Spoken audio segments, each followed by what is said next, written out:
Item ಯಾವುದೇ ಇರಲಿ try ಮಾಡಿ ಆಚಿ ಚಿಕನ್ ಮಸಾಲಾ.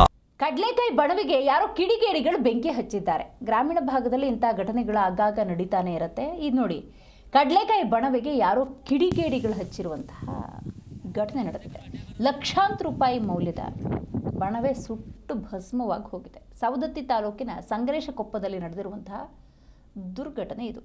12 ಎಕರೆಯಲ್ಲಿ ಕಡಲೆಕಾಯಿ ಬೆಳೆದಿರ್ತಾರೆ. ಯಾರೋ ಕಿಡಿಗೇಡಿಗಳು ಬಣವೆಗೆ ಬೆಂಕಿ ಹಚ್ಚಿರುವ ಶಂಕೆ ವ್ಯಕ್ತವಾಗಿದೆ. ಪೊಲೀಸರು, ಆಡಳಿತ ಅಧಿಕಾರಿಗಳು ಭೇಟಿ ಕೊಟ್ಟು ಪರಿಶೀಲನೆಯನ್ನು ನಡೆಸಿದ್ದಾರೆ. ನೋಡಿ, ಮೊದಲ ದೃಶ್ಯ ನೀವೇ ನೋಡ್ತಾ ಇದ್ದೀರಿ ನಿಮ್ಮ ಟಿವಿ ಸ್ಕ್ರೀನ್ ಮೇಲೆ.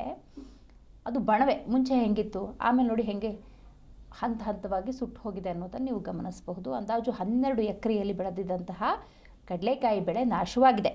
ಯಾರೋ ಕಿಡಿಗೇಡಿಗಳು ಆ ಬಣವೆಗೆ ಬೆಂಕಿ ಹಚ್ಚಿರುವ ಅನುಮಾನ ವ್ಯಕ್ತವಾಗಿದೆ. ಬೆಳಗಾವಿ ಜಿಲ್ಲೆ ಸವದತ್ತಿ ತಾಲೂಕಿನ ಸಂಗ್ರೇಶಕೊಪ್ಪದಲ್ಲಾಗಿರುವಂತಹ ಘಟನೆ ಇದು. ಇದು ಹೆಂಗಾಗ್ಬಿಡುತ್ತೆ ಅಂತ ಹೇಳಿದ್ರೆ, ಕೈಗೆ ಬಂದಿದೆ ತುತ್ತು, ಆದರೆ ಬಾಯಿಗಿಲ್ಲ. ರೈತನ ಪರಿಸ್ಥಿತಿ ಏನಾಗಿರ್ಬೇಡ. ಯಾರೋ ಕಿಡಿಗೇಡಿಗಳು ಮಾಡಿರ್ತಾರೆ, ಅವ್ರು ಯಾರು ಅಂತ ತತ್ಕ್ಷಣವೇ ಹುಡುಕಬೇಕು, ತಕ್ಕ ಶಿಕ್ಷೆಯನ್ನು ಒದಗಿಸಬೇಕು. ನಿಮ್ಮ ಅಸಮಾಧಾನ ಏನೇ ಇದ್ದರೂ, ನಿಮ್ಮ ಕೋಪ ಏನಿದ್ರು, ಇವತ್ತು ನ್ಯಾಯಾಲಯಗಳಿದ್ದಾವೆ, ಪೊಲೀಸ್ ಸ್ಟೇಷನ್ಗೆ ಹೋಗಿ ಕಂಪ್ಲೇಂಟ್ ಅಂತ ಕೊಟ್ಟು ನಿಮ್ಮ ಅಸಮಾಧಾನವನ್ನು ತೀರಿಸ್ಕೋಬೋದು. ನೀವು ಬೆಳೆದಿರೋ ಬೆಳೆಗೆ ಬೆಂಕಿ ಹಚ್ತೀರಿ ಅನ್ನೋದಾದರೆ ಮನುಷ್ಯರಾಗಿ ಹುಟ್ಟೋದಕ್ಕೂ ಕೂಡ ಬಹಳ ಕಷ್ಟ ಆಗುತ್ತೆ. ಆ ಪದಗಳನ್ನು ಪ್ರಯೋಗ ಮಾಡೋದಕ್ಕೆ ನಿಜಕ್ಕೂ ಕೂಡ ಆಶ್ಚರ್ಯ ಆಗುತ್ತೆ. ಯಾಕಂದರೆ ಭೂಮಿ ಅಥವಾ ಭೂಮಿ ತಾಯಿ ಅಂದಾಗ, ಬೆಳೆದ ಬೆಳೆ ಅಂದಾಗ ಅದಕ್ಕೆ ಆದಂತಹ ಗೌರವ ಇದೆ. ಅದಿಲ್ಲ ಅಂದರೆ ನಾವು ಖಂಡಿತವಾಗ್ಲೂ ಬದುಕೋದಕ್ಕೆ ಸಾಧ್ಯ ಇಲ್ಲ. ಹಾಗಾಗಿ ಈ ಕಿಡಿಗೇಡಿಗಳ ಕೃತ್ಯಕ್ಕೆ ಕಾನೂನಾತ್ಮಕ ಕ್ರಮ ಆಗಬೇಕಾಗಿದೆ.